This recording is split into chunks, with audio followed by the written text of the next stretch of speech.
और आगे बढ़ते हुए आपको बताएं कि इलेक्ट्रिक सार्फिन के लिए बिजली 12 रुपए 68 पैसे फी यूनिट महंगी कर दी गई है। अब कराची वाले रोएं, चीखें या पीटें, नेपरा ने बिजली में इजाफे की मंजूरी 34 सेमाही एडजस्टमेंट की मद में दे दी है। नेपरा के मुताबिक माली साल 2021-22 34 सेमाही एडजस्टमेंट की मंजूरी दी गई है और अथॉरिटी ने 31 अगस्त को सेमाही एडजस्टमेंट पर अवामी समाअत की थी, जिसमें के इलेक्ट्रिक ने 14 रुपए 53 पैसे फी यूनिट इजाफे की दरख्वास्त की थी, लेकिन इसके बावजूद अथॉरिटी ने 12 रुपए 68 पैसे फी यूनिट इजाफे की मंजूरी दी।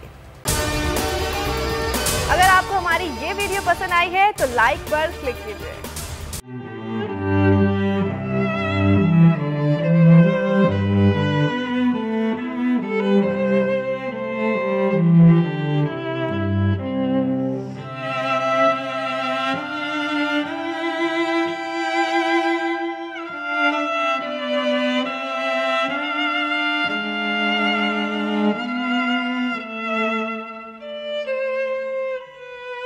सबसे ज्यादा व्यूज, सबसे ज्यादा रील्स और सबसे ज्यादा रेटिंग के साथ बोल अब भी नंबर 1 पोजीशन पर बरकरार।